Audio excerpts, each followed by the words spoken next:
தமிழ்நாட்டில் அடுத்த ஆண்டு சட்டமன்ற தேர்தல் நடைபெறும் நிலையில் தற்போதைய கூட்டணி அரசியலும் கூட்டணி ஆட்சியும் பேசுபொருளாகியுள்ளது.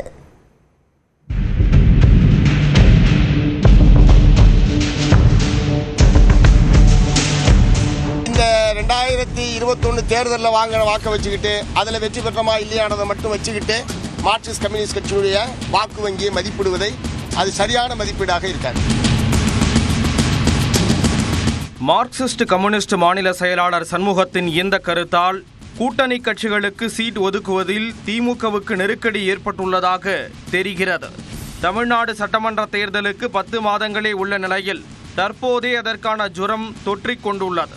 திமுக கூட்டணியில் உள்ள காங்கிரஸ், விசிக, இரு கம்யூனிஸ்ட் கட்சிகள், இந்திய யூனியன் முஸ்லீம் லீக் உள்ளிட்ட கட்சிகள் இந்த முறை கூடுதல் தொகுதிகளை எப்படியாவது பெற வேண்டும் என்ற முனைப்பில் உள்ளன. அதற்கு அச்சாரம் போடும் வகையில் மார்க்சிஸ்ட் கம்யூனிஸ்ட் மாநில செயலாளர் சண்முகத்தின் இந்த கருத்து அமைந்துள்ளது. இந்த 2021 தேர்தலில் வாங்கின வாக்கை வச்சுக்கிட்டு அதில் வெற்றி பெற்றமா இல்லையானதை மட்டும் வச்சுக்கிட்டு மார்க்சிஸ்ட் கம்யூனிஸ்ட் கட்சியுடைய வாக்கு வங்கியை மதிப்பிடுவதை அது சரியான மதிப்பீடாக இருக்காது. பிஜேபி அதிமுக கூட்டணியை தோற்கடிப்பது என்று நாங்கள் எடுத்திருக்கிற தீர்மானம் எவ்வளவு முக்கியமானதோ அதே அளவுக்கு சிபிஎம் கூடுதல் தொகுதியில் போட்டியிடுவது என்பது முக்கியமானது. மார்க்சிஸ்ட் கம்யூனிஸ்ட் மாநில செயலாளர் சண்முகத்தின் கருத்துக்கு சூசகமாக பதில் கொடுத்துள்ளார் திமுக தலைமை செய்தி தொடர்பாளர் TKS இளங்கோவன். கூட்டணி இல்லாமல் திமுக வெற்றி பெற முடியாது என்பதையும் தாண்டி கூட்டணி இல்லாமல் கம்யூனிஸ்ட் கட்சியும் வெற்றி பெற முடியாது. இந்த கூட்டணி தேவை என்பதன் அவசியத்தை விளக்க இதை சொல்லியிருப்பாரே தவிர திமுகவுக்கு எதிரான கருத்தாக நான் பார்க்கவில்லை. தேசிய ஜனநாயக கூட்டணிக்கு மதிமுக வர உள்ளதாக மத்திய இணையமைச்சர் எல் முருகன் சூசகமாக அறிவித்த நிலையில் அதற்கு பாஜக மாநில தலைவர் நயினார் நாகேந்திரன் விளக்கம் அளித்துள்ளார். கூட்டணியை பொறுத்தவரையிலும் நிறைய பேர் பாரதிய ஜனதா கட்சிக்கு வருவார்கள். தேசிய ஜனநாயக கூட்டணி வருவதற்கான நிறைய வாய்ப்புகள் இருக்கிறது. தேசிய ஜனநாயக கூட்டணி சேருவதற்கான நிறைய வாய்ப்புகள் இருக்கு. அதை பத்தி நான் இப்ப உங்களுக்கு சொல்ல முடியாது. வருவாங்க, நான் அதை பத்தி அப்புறம் போய் சொல்றேன். அதே நேரம் திமுக கூட்டணியில் சலசலப்பை ஏற்படுத்த முயற்சி நடப்பதாக விசிக தலைவர் திருமாவளவன் கூறியுள்ளார்.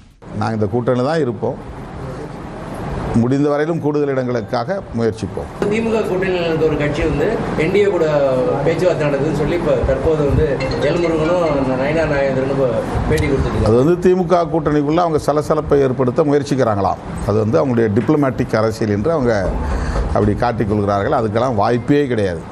திமுக கூட்டணியிலிருந்து ஒரு கட்சி கூட வெளியேறுவதற்கு வாய்ப்பே இல்லை.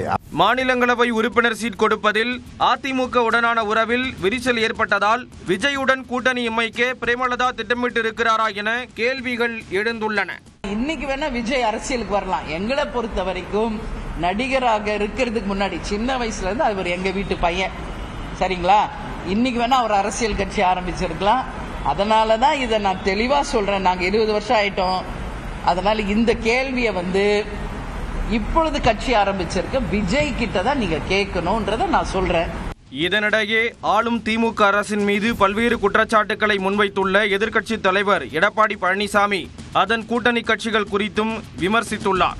அவர் தனது அறிக்கையில் நிர்வாக திறனற்ற ஸ்டாலின் மாடல் அரசு பல்வேறு சுமைகளை தமிழக மக்களின் தலையில் சுமத்திய போதும் இந்த உண்மைகளை எல்லாம் உணர்ந்தும் கூட்டணி தர்மம் என்ற பெயரால் பல கட்சிகள் அறிவாலயத்தை சுற்றி கொண்டிருப்பது வேதனை அளிப்பதாக விமர்சித்துள்ளார்.